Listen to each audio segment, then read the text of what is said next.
everybody, it's Julian. Today I'm super excited to be showing you how to make Marlon, Hoffstadt, and Airod molecule style trance, hard techno, hard trance, hard side trance, whatever you want to call it. There's a whole lot of influences in this style, and today I'm pleased to be showing you how to do all of it. To go along with this video, you can get the full template that you're hearing right now at the top of the description on my website. Make sure to go grab that. You can also make sure to like this video as well as subscribe if you haven't already, and let's get started. Alright, so we're at 145 BPM. The first thing we have here is our kick.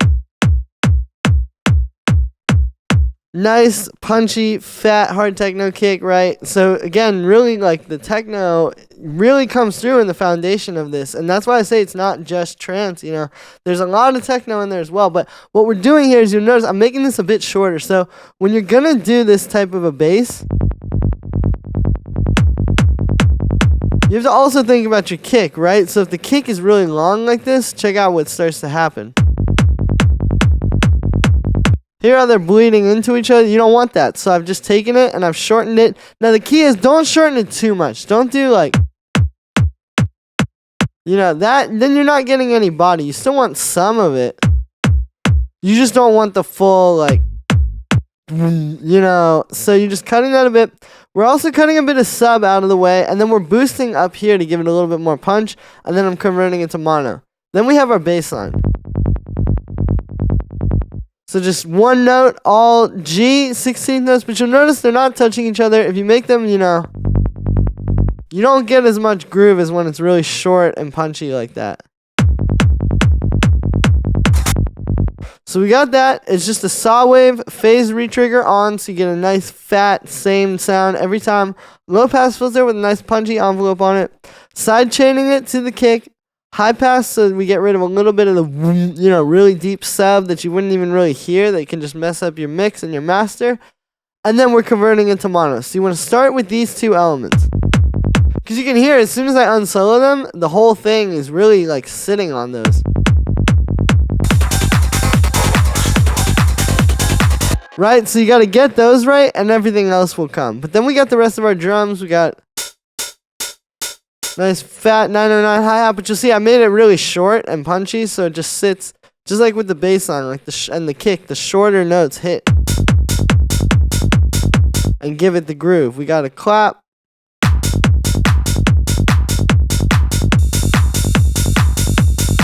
And a nice 909 ride as well. So all a bunch of 909 sounds. We have some rave loops.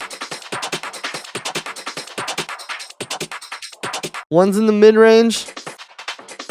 And one's kind of in the high end, so you can hear them together. You know, they create one thing, and then that's just being sidechained. And then the last drum here is this hi-hat. Just a nice closed hi-hat. So yeah, we don't have too many drums. We're not overdoing it because you don't want to get in the way of the synths and stuff, and you want to leave it pretty open. The other thing is when you start to get to like those kind of side trance sounds, which we're going to talk about in a second, if you have too many drums in the way, that can get kind of messy. You know, but this is just giving us a nice foundation to start with. Then we've got this choir sample.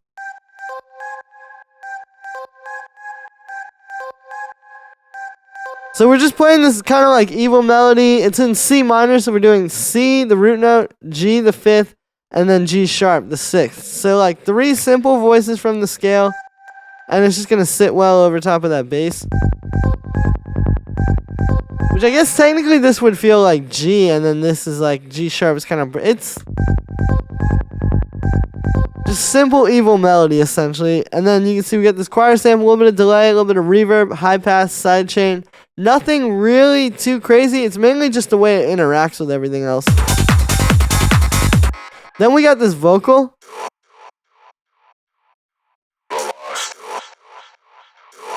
Right, so it's just a little vocal chop, and then it's just going right back in every 2 bars like that. So, you know, simple stuff, but it helps to kind of punctuate the beat and sort of tell you where you are, because every time you hear this, it's like the beat's restarting.